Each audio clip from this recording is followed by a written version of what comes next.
அதிகாரம் 14 வசனம் 1. பின்னும் கர்த்தர் மோசேயை நோக்கி வசனம் 2. குஷ்டரோகியினுடைய சுத்திகரிப்பின் நாளில் அவனுக்கடுத்த பிரமாணம் என்னவென்றால், அவன் ஆசாரியனிடத்தில் கொண்டு வரப்பட வேண்டும். வசனம் 3. ஆசாரியன் பாளையத்துக்கு புறம்பே போய் குஷ்டரோகியின் குஷ்டவியாதி சொஸ்தமாயிற்று என்று கண்டால். வசனம் 4. சுத்திகரிக்கப்பட வேண்டியவனுக்காக உயிரோடு இருக்கும் சுத்தமான 2 குருவிகளையும் கேதுரு கட்டையையும் சிவப்பு நூலையும் ஈசோப்பையும் வாங்கி வர கட்டளையிட கடவன். வசனம் 5. பின்பு ஆசாரியன் அந்த குருவிகளில் ஒன்றை ஒரு மண்பாண்டத்தில் உள்ள ஊற்று நீர் மேல் கொள்ள சொல்லி. வசனம் 6. உயிருள்ள குருவியையும் கேதுரு கட்டையையும் சிவப்பு நூலையும் ஈசோப்பையும் எடுத்து இவைகளையும் உயிருள்ள குருவியையும் ஊற்று நேர்மேல் கொல்லப்பட்ட குருவியின் இரத்தத்திலே தோய்த்து. வசனம் 7. குஷ்டம் நீங்க சுத்திகரிக்கப்படுகிறவன் மேல் 7 தரம் தெளித்து அவனை சுத்தம் பண்ணி உயிருள்ள குருவியை வெளியிலே விட்டுவிட கடவன். வசனம் 8. சுத்திகரிக்கப்படுகிறவன் தன் வஸ்திரங்களை தோய்த்து தன் மயிர் முழுவதையும் சிரைத்து தான் சுத்தமாகும்படி ஜலத்தில் ஸ்நானம் பண்ணி பின்பு பாளையத்தில் பிரவேசித்து தன் கூடாரத்துக்கு புறம்பே 7 நாள் தங்கி. வசனம் 9. 7ஆம் நாளிலே தன் தலையையும் தாடியையும் புருவங்களையும் தன்னுடைய மயிர் முழுவதையும் சிரைத்து தன் வஸ்திரங்களை தோய்த்து ஜலத்தில் ஸ்நானம் பண்ண வேண்டும். அப்பொழுது சுத்தமாயிருப்பான். வசனம் 10. 8ஆம் நாளிலே அவன் பழுதற்ற 2 ஆட்டிக்குட்டிகளையும் 1 வயதான பழுதற்ற 1 பெண்ணாட்டுக்குட்டியையும் போஜன பலிக்காக எண்ணெயிலே பிசைந்த ஒரு மரக்காலில் 10 பங்காகிய மெல்லிய மாவையும் ஆழாக்கு எண்ணெயையும் கொண்டு வர கடவன். வசனம் 11.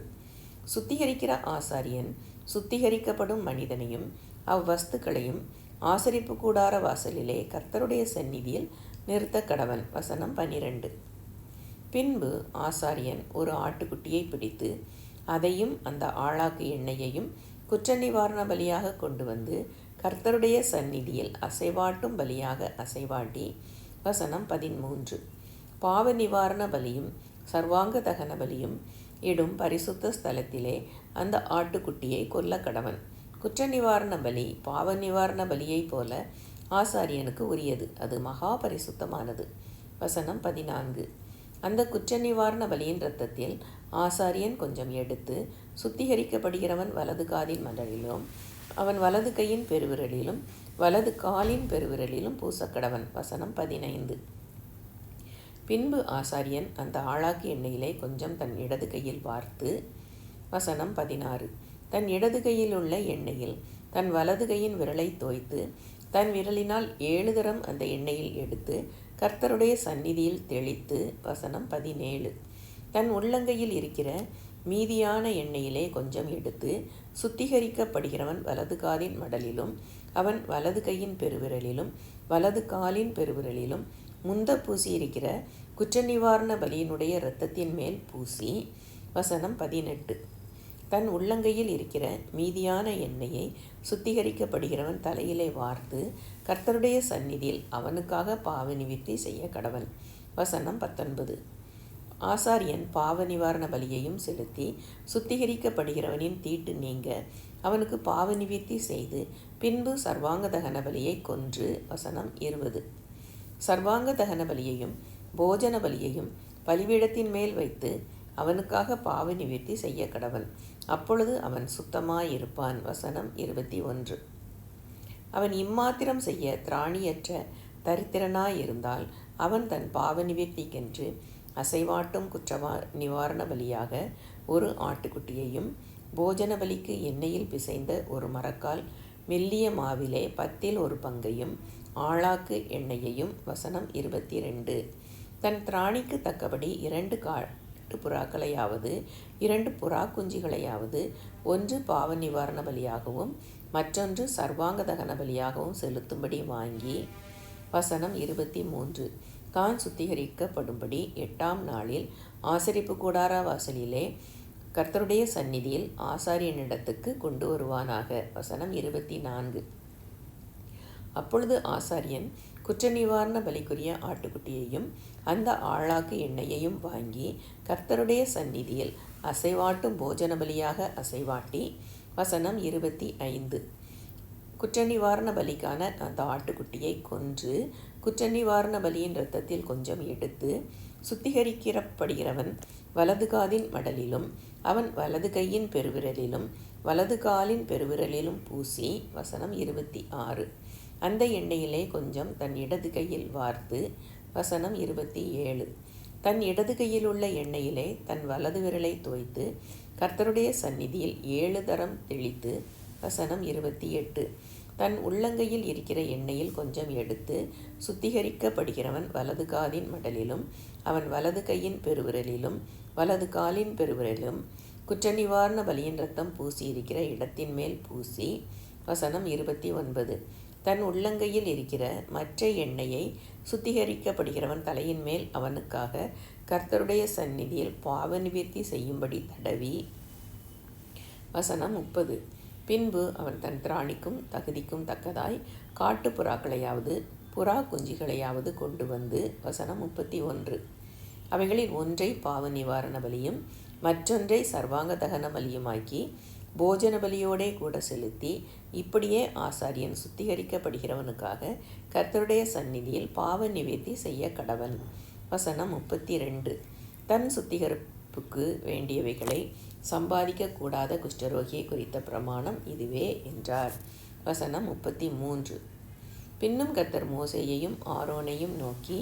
வசனம் 34. நான் உங்களுக்கு காணியாட்சியாக கொடுக்கும் கானான் தேசத்திலே நீங்கள் போய் சேர்ந்த பின்பு உங்கள் காணியாட்சியான தேசத்தில் ஒரு வீட்டிலே குஷ்டரோகத்தை நான் வரப்பண்ணினால். வசனம் 35. அந்த வீட்டிற்கு உடையவன் வந்து வீட்டிலே தோஷம் வந்திருக்கிறதாக தோன்றுகிறது என்று ஆசாரியனுக்கு அறிவிக்க கடவன். வசனம் 36.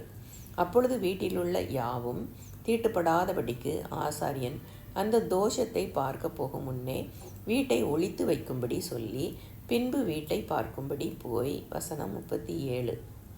அந்த தோஷம் இருக்கிற இடத்தை பார்க்க கடவன். அப்பொழுது வீட்டு சுவர்களிலே கொஞ்சம் பச்சையும் கொஞ்சம் சிவப்புமான குழி விழுந்திருந்து அவைகள் மற்ற சுவரை பார்க்கிலும் பள்ளமாயிருக்க கண்டால். வசனம் 38. ஆசாரியன் வீட்டை விட்டு புறப்பட்டு வாசற்படியிலே வந்து வீட்டை 7 நாள் அடைத்து வைத்து. வசனம் 39. 7ஆம் நாளிலே திரும்ப போய் பார்த்து தோஷம் வீட்டு சுவர்களில் படர்ந்ததென்று கண்டால். வசனம் 40. தோஷம் இருக்கும் அவ்விடத்து கல்லுகளை பெயர்க்கவும் பட்டணத்துக்கு புறம்பே அசுத்தமான ஒரு இடத்திலே போடவும் அவன் கட்டளையிட்டு. வசனம் 41. வீட்டை உள்ளே சுற்றிலும் செதுக்க சொல்லி செதுக்கி போட்ட மண்ணை பட்டணத்துக்கு புறம்பே அசுத்தமான ஒரு இடத்திலே கொட்டவும். வசனம் 42. வேறே கல்லுகளை எடுத்து வந்து அந்த கல்லுகளுக்கு பதிலாக கட்டி வேறே சாந்தை எடுத்து வீட்டை பூசவும் கட்டளையிடுவானாக. வசனம் 43. கல்லுகளை பெயர்த்து வீட்டை செதுக்கி நவமாய் பூசின பின்பும் அந்த தோஷம் திரும்ப வீட்டில் வந்ததானால். வசனம் 44. ஆசாரியன் போய் பார்க்க கடவன்.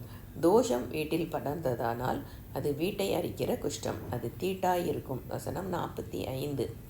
ஆகையால் வீடு முழுவதையும் இடித்து அதன் கல்லுகளையும் மரங்களையும் அதன் சாந்து எல்லாவற்றையும் பட்டணத்துக்கு புறம்பே அசுத்தமான இடத்திலே கொண்டு போக வேண்டும். வசனம் 46. வீடு அடைக்கப்பட்டிருக்கும் நாட்களில் அதற்குள் பிரவேசிக்கிறவன் சாயங்காலம் மட்டும் தீட்டுப்பட்டிருப்பான். வசனம் 47. அந்த வீட்டிலே படுத்தவன் தன் வஸ்திரங்களை தோய்க்க கடவன். அந்த வீட்டிலே சாப்பிட்டவனும் தன் வஸ்திரங்களை தோய்க்க கடவன். வசனம் 48.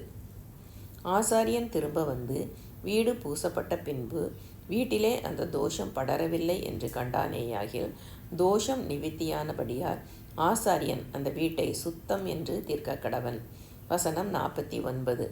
அப்பொழுது வீட்டிற்கு தோஷங்களிக்க 2 குருவிகளையும் கேதுருக்கட்டையையும் சிவப்பு நூலையும் ஈசோப்பையும் எடுத்து. வசனம் 50. ஒரு குருவியை ஒரு மண்பாண்டத்தில் உள்ள ஊற்று நீரின் மேல் கொன்று. வசனம் 51. கேதுருக்கட்டையையும் ஈசோப்பையும் சிவப்பு நூலையும் உயிருள்ள குருவியையும் எடுத்து இவைகளை கொல்லப்பட்ட குருவியின் இரத்தத்திலும் ஊற்று நீரிலும் தோய்த்து வீட்டின் மேல் 7 தரம் தெளித்து. வசனம் 52. குருவியின் இரத்தத்தினாலும் ஊற்று நீரினாலும் உயிருள்ள குருவியினாலும் கேதுருக்கட்டையினாலும் ஈசோப்பினாலும் சிவப்பு நூலினாலும் வீட்டிற்கு தோஷம் கழித்து. வசனம் 53. உயிருள்ள குருவியை பட்டணத்துக்கு புறம்பே வெளியிலே விட்டுவிட்டு இப்படி வீட்டிற்கு பிராயச்சித்தம் செய்ய கடவன். அப்பொழுது அது சுத்தமாயிருக்கும். வசனம் 54. இது சகலவித குஷ்டரோகத்துக்கும் சோரிக்கும். வசனம் 55. வஸ்திர குஷ்டத்துக்கும் வீட்டு குஷ்டத்துக்கும். வசனம் 56. தடிப்புக்கும் அசருக்கும் வெள்ளைப்படருக்கும் அடுத்த பிரமாணம். வசனம் 57. குஷ்டம் எப்பொழுது தீட்டுள்ளது என்றும் எப்பொழுது தீட்டில்லாதது என்றும் தெரிவிப்பதற்கு குஷ்டரோகத்துக்கு அடுத்த பிரமாணம் இதுவே என்றார். லேவியராகமம் அதிகாரம் 14 முற்றிற்று.